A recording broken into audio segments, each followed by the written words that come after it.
नमस्कार दोस्तों, आप सभी का स्वागत है।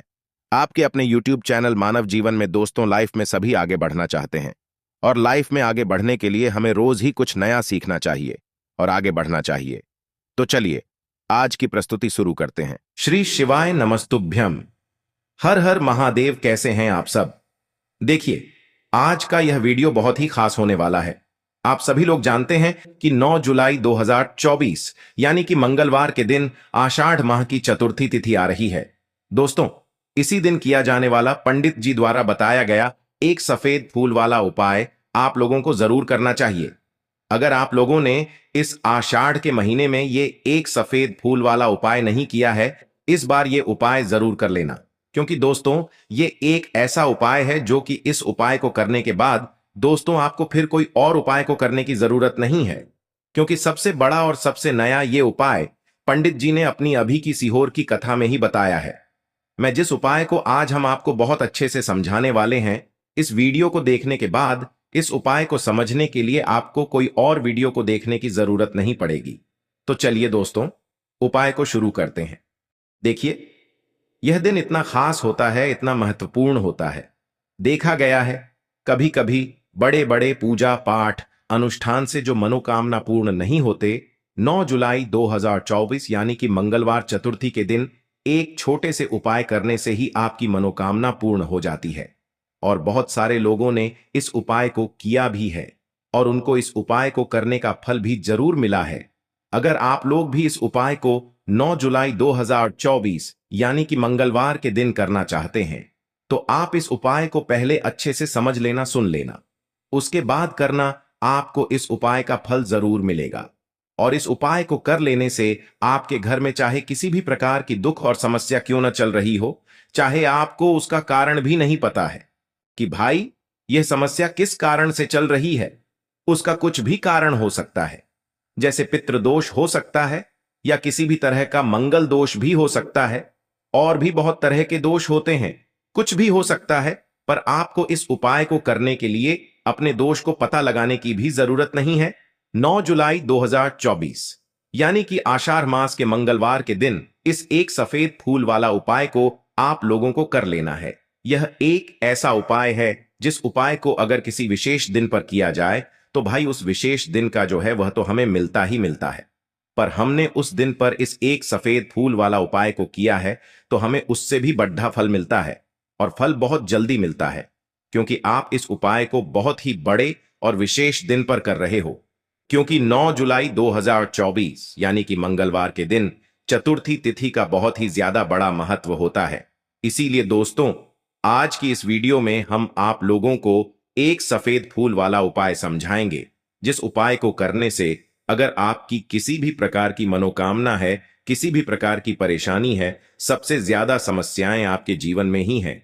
अगर आपको धन प्राप्ति नहीं हो पा रहा है, रुपये पैसे की आपके घर में लगातार दिक्कत परेशानियां चलती चली आ रही हैं, आपका व्यापार, आपकी नौकरी अगर अच्छे से नहीं चल रहे हैं, जिसकी वजह से घर में लगातार आर्थिक समस्याएं बनी रहती हैं, घर का कोई ना कोई सदस्य अगर बीमार रहता है, आपस में एक दूसरे से लड़ाई झगड़ा होता रहता है, किसी की अगर बनती नहीं है, तो पूज्य गुरु जी ने कहा है कि जब आपके जीवन में ऐसी परिस्थितियां आ जाएं कि आप एक एक रुपए खर्च करने से पहले कई कई बार सोचने लगे हो, आपको धन प्राप्ति अगर नहीं हो पा रहा हो, तो आपको सिर्फ और सिर्फ एक सफेद फूल से शिवलिंग के सामने एक ऐसा विशेष उपाय करना है जो आपकी इन सारी समस्याओं को सिर्फ 7 दिन के अंदर ही समाप्त कर देगा। तो चलिए जानते हैं इन विशेष उपायों के बारे में। लेकिन उससे पहले जो भी मेरे भाई, मेरी प्यारी बहनें आज चैनल पर पहली बार आए हैं या मेरी आवाज आज पहली बार सुन रहे हैं, अगर आप भी महादेव के सच्चे भक्त हैं तो वीडियो को लाइक और चैनल को सब्सक्राइब जरूर कर लें और कमेंट बॉक्स में सच्ची श्रद्धा से जरूर लिखें, हर हर महादेव। दोस्तों, अब उसके बाद में दोस्तों ये वाला जो उपाय है ये किसको करना है, तो देखो, घर का जो बड़ा और मुख्य सदस्य होगा उसी व्यक्ति को यह वाला उपाय करना है। अब वह बड़ा व्यक्ति मुख्य रूप से घर की माताएं बहनें होंगी तो ज्यादा बेहतर होगा, क्योंकि घर की जो माताएं बहनें होती हैं वह घर की लक्ष्मी होती है, और जब घर की लक्ष्मी किसी भी उपाय को करती है तो उसका फल हमें बहुत जल्दी और बहुत बड़ा होकर मिलता है। तो इसीलिए आप लोगों को विशेष रूप से घर की बड़ी माताओं बहनों को ही यह वाला उपाय करना चाहिए। अगर किसी कारणवश घर में बड़ी माताएं बहनें उपस्थित न हो, ठीक है, तो उस जगह पर फिर घर का कोई बड़ा व्यक्ति भी इस वाले उपाय को कर सकता है। कोई दिक्कत वाली बात नहीं है। सपर इस उपाय को घर के सभी सदस्य को करने की जरूरत नहीं है। घर में से कोई एक सदस्य ही अगर इस उपाय को करेगा तो उसके पूरे घर परिवार को इस उपाय को करने का फल मिल जाएगा और जितने प्रकार की समस्याएं आपके जीवन में चल रही होंगी वह धीरे धीरे करके दूर होना शुरू हो जाएंगी। तो ध्यान रखिएगा, घर में से कोई एक ही बड़ा और मुख्य सदस्य ही इस वाले उपाय को करें। विशेष रूप से घर की माताओं बहनों में से कोई एक माता बहन इस वाले उपाय को करे। ठीक है, यह बात आपको समझ आ गई। अब हम समझते हैं इस वाले उपाय को हमें करना किस समय है। एक सफेद फूल वाले उपाय को हमें आषाढ़ के महीने के मंगलवार चतुर्थी के दिन करना है। किस समय है? तो देखिए, इस उपाय को करने का जो समय है वह सुबह का समय है और शाम का समय भी है। अब देखिए, यहां पर हम मुख्य रूप से सुबह का समय नहीं बोलेंगे क्योंकि देखिए वह आषाढ़ के महीने का मंगलवार और आप सभी लोग जानते हैं मंगलवार के दिन का वह आषाढ़ के महीने का मंगलवार चतुर्थी मतलब शाम का जो समय वह होता है ना, इस दिन भगवान शिव जी का सबसे प्रिय दिन होता है। तो आप लोग इस एक सफेद फूल वाले उपाय को सुबह के समय भी कर सकते हो और शाम के समय प्रदोष काल में भी कर सकते हो। सुबह के समय अगर कर रहे हो तो 10 बजे तक भी अगर उपाय करोगे तो भी आपको उपाय का फल मिलेगा। वहीं अगर शाम के समय कर रहे हो तो इस दिन जरूर शाम के समय का ध्यान रखना कि शाम के 6 बजे से लेकर 7 बजे के बीच में अगर आप इस उपाय को कर सकते हो तो बिल्कुल कर लेना, पूरी कोशिश करना। पर यह बात आपको समझ आ गई कि आप इस उपाय को सुबह और शाम दोनों समय कर सकते हो, मतलब करना आपको एक ही समय है। घर में से किसी एक ही बड़े व्यक्ति को करना है पर एक ही बार इस उपाय को करना है, दोनों समय नहीं करना है। आपको जो समय अच्छा लगे आप उस समय पर इस वाले उपाय को कर सकते हैं। यह उपाय आपके जीवन में धन धान्य की वृद्धि करेंगे, साथ ही साथ आप में तेज की वृद्धि भी करेंगे। अगर आप अपने व्यापार में या नौकरी में किसी कारणवश अगर रुके हुए हैं, आपको सफलता प्राप्त नहीं हो पा रही है, तो आप सफल भी होंगे और साथ ही साथ आपकी सारी समस्याओं और संकटों का अंत भी होने वाला है। तो चलिए जानते हैं पूज्य गुरु जी द्वारा बताए गए अपने सबसे पहले खास उपाय के बारे में। इस उपाय के लिए आपको सबसे पहले ले लेना है एक सफेद रंग का फूल। देखिए, सफेद रंग का फूल महादेव जी को बहुत ही प्रिय होता है, इसीलिए आपको सिर्फ एक सफेद रंग का फूल ले लेना है। अगर आपके पास में सफेद रंग का फूल नहीं है तो आप शिवलिंग के ऊपर चढ़े हुए सफेद रंग के फूल को उठाकर इसे जल्द से शुद्ध करके आप इसका फिर से इस्तेमाल शिवलिंग पर कर सकते हैं। बस आपको ध्यान रखना है कि सफेद रंग का फूल जो आप लेंगे वो केतकी का फूल नहीं होना चाहिए और आप कोई भी सफेद रंग का फूल उसकी जगह पर ले सकते हैं। फिर इसी के साथ आपको एक चावल का दाना ले लेना है। इसी के साथ आपको एक बेलपत्र ले लेनी है। अगर आपके पास में बेलपत्र भी नहीं है तो शिवलिंग के ऊपर चढ़ाए हुई बेलपत्र को उठाकर आप इसे जल से शुद्ध करके इसका फिर से इस्तेमाल शिवलिंग पर कर सकते हैं। फिर आपको सबसे आखिर में एक लोटा जल ले लेना है। लोटा आप तांबे का लेंगे और जल हमेशा की तरह आपको अपने घर के किचन से ही लेना है। अब यह सारी सामग्री लेकर के आपको पहुंच जाना है शिवालय। पूज्य गुरु जी ने कहा है कि इस उपाय को आप शाम को प्रदोष काल में करना चाहे तो अति उत्तम रहेगा।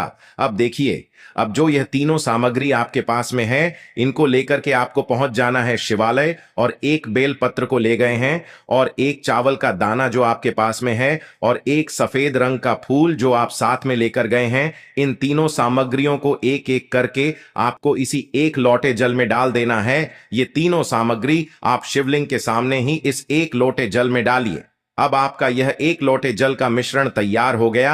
अब इस एक लोटे जल के मिश्रण को आप धीरे धीरे शिवलिंग के ऊपर समर्पित करते जाएंगे और लगातार ओम नम शिवाय या श्री शिवाय नमस्तुभयम दोनों में से किसी भी एक मंत्र का आप स्मरण करते जाएंगे। पूज्य गुरु जी ने कहा है कि जल आपको बिल्कुल धीरे धीरे समर्पित करना है और जल समर्पित करते हुए आप कम से कम 108 बार इस मंत्र का आप स्मरण जरूर कर लें। आप चाहें तो श्री शिवाय नमस्तुभ्यम मंत्र का स्मरण कर लें और चाहें तो ओम नम शिवाय मंत्र का स्मरण कर लें। इसके बाद जलाधारी से जो जल बह करके नीचे गिर रहा है उसको थोड़ा सा आपको किसी पात्र में इकट्ठा कर लेना है। आप चाहें तो इस खाली लोटे में भी इस जल को इकट्ठा कर सकते हैं और महादेव जी से अमृत स्वरूप आपको प्राप्त कर लेना है।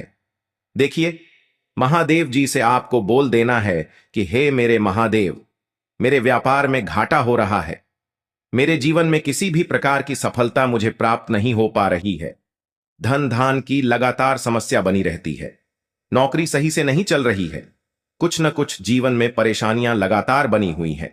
तो आपकी जो भी मनोकामना हो उस मनोकामना को स्मरण करते हुए आपको इस जल को महादेव जी से अमृत स्वरूप प्राप्त कर लेना है और यह जल आपको लेकर के अपने घर को चले आना है। अब अगर आपके घर में लड़ाई झगड़ा बहुत होता है तो आप इस जल का आचमन अपने पूरे घर के प्रत्येक कोने में कर दीजिए, यानी कि इस जल का छिड़काव आपके घर के प्रत्येक कोने में आपको कर देना है। बस आपको किसी भी अशुद्ध जगह पर इस जल का छिड़काव नहीं करना है और घर के हर कोने में इस जल का आपको छिड़काव कर देना है। साथ ही साथ आप थोड़ा सा आचमन खुद कर लीजिएगा और घर के अन्य सदस्यों को भी इस जल का आपको आचमन करवा देना है। फिर इसी के साथ अगर आप अपने व्यापार में सफलता को प्राप्त करना चाहते हैं या फिर नौकरी में सफलता को प्राप्त करना चाहते हैं तो आप जिस भी जगह या फिर अगर आपके व्यापार में घाटा हो रहा है तो आप इस जल का अपने व्यापार वाली जगह पर इसका छिड़काव भी कर देंगे। फिर आपके जीवन में किसी भी प्रकार की अगर समस्या है तो आप इस जल का आचमन खुद कर लेंगे। पूज्य गुरु जी ने कहा है कि जो भी इस जल का छिड़काव अपने घर में कर लेता है या स्वयं आचमन कर लेता है तो उसके जीवन की बढ़ी मनोकामना भी महादेव जी की कृपा से बहुत ही जल्द से जल्द परिपूर्ण हो जाती है। अब जानते हैं पूज्य गुरु जी द्वारा बताए गए अपने दूसरे खास उपाय के बारे में। देखिए, ये उपाय भी आपके जीवन में संकटों को प्राप्त करके धन, व्यापार, नौकरी इन सब को अच्छी तरीके से चलाने के लिए इस उपाय को आपको जरूर करना चाहिए। इस उपाय के लिए सिर्फ और सिर्फ आपको एक दीपक ले लेना है। दीपक आप चाहे तो मिट्टी का ले सकते हैं या फिर अपने घर पर शुद्ध आटा मढ़ करके उसका दीपक आप तैयार कर सकते हैं। इस दीपक में आपको लंबी रुई की बत्ती का प्रयोग करना है। पूज्य गुरु जी ने अपनी शिव महापुराण की कथा में कई बार बताया हुआ है कि लंबी रुई की बत्ती का प्रयोग जब भी हम लोग करते हैं तब हमें अपने जीवन में धन धान्य की प्राप्ति होती है, हमारे वंश में वृद्धि होती है और हमारे जीवन में तरक्की हमें प्राप्त होना शुरू हो जाती है। आपको लंबी रुई की बत्ती का ही प्रयोग करना है और इस दीपक में आपको घी का इस्तेमाल करना है। आपको शुद्ध देसी घी का ही इस्तेमाल इस दीपक में करना है। इसी के साथ आपको थोड़े से चावल के दाने ले लेने हैं। आपको एक मुट्ठी चावल के दाने ले लेने हैं। अब ये सारी सामग्री लेकर के आपको पहुंच जाना है किसी भी बेलपत्र वृक्ष के नीचे। अब देखिए, दीपक जो आप लेकर गए हैं उसको सबसे पहले आप इस बेलपत्र वृक्ष के नीचे आपको रख देना है। अब ये चावल के दाने जो लेकर गए हैं आपको वहीं पर बेलपत्र वृक्ष के आसपास जड़ में आपको कहीं पर इन चावलों को डाल देना है और इसी के ऊपर इस दीपक को आपको रख देना है। दीपक की बत्ती का जो मुख होगा वो उत्तर दिशा की तरफ होगा और उत्तर दिशा की तरफ रखते हुए आप इस दीपक को वहीं पर प्रज्वलित कर देंगे और फिर वहीं बेलपत्र वृक्ष के नीचे बैठकर कम से कम आपको 108 बार ओम नम शिवाय या श्री शिवाय नमस्तुभ्यम दोनों में से किसी भी एक मंत्र का आपको स्मरण कर लेना है और आपके जीवन में चल रही धन धान की समस्या या व्यापार की समस्या को दूर करने के लिए आपको महादेव जी से प्रार्थना कर लेनी है। फिर वापस अपने घर को आपको चले आना है। पूज्य गुरु जी ने कहा है कि जो भी व्यक्ति इस उपाय को लगातार 5 संकष्टी चतुर्थी आपको करना पड़ेगा तभी आपको इस कार्य में सफलता प्राप्त होना शुरू होगी। तो दोस्तों, अब जानते हैं पूज्य गुरु जी द्वारा बताए गए अपने सबसे आखिरी उपाय के बारे में जो आपके जीवन की सारी समस्याओं को समाप्त करने के लिए, धन की अगर समस्या है तो उसको समाप्त करेगा, व्यापार में अगर कोई समस्या है तो उसको समाप्त करेगा। नौकरी अगर आपको नहीं मिल पा रही है तो उस समस्या से भी आपको मुक्ति मिलेगी। या फिर आप अपने जीवन में तेज की वृद्धि करना चाहते हैं तो यह उपाय आपके लिए बहुत ही विशेष सिद्ध होने वाला है। आपके जीवन की सारी समस्याओं का अंत करने के लिए इस उपाय को आप जरूर करेगा। इस उपाय के लिए भी आपको 1 लोटे जल की जरूरत पड़ेगी। 1 लोटा जल आप ले लीजिएगा। लोटा आप तांबे का लीजिएगा और जल हमेशा की तरह आपको अपने घर के किचन से ही लेना है। फिर इसी के साथ आपको 1 हरा साबुत मूंग का दाना ले लेना है। फिर इसी के साथ आपको 1 चावल का दाना भी ले लेना है। चावल का दाना यानी कि अच्छा हो, टूटा हुआ ना हो। फिर सबसे आखिर में आपको थोड़ा सा गुड़ ले लेना है। गुड़ आप 1 टुकड़ा या 2 टुकड़ा ले सकते हैं।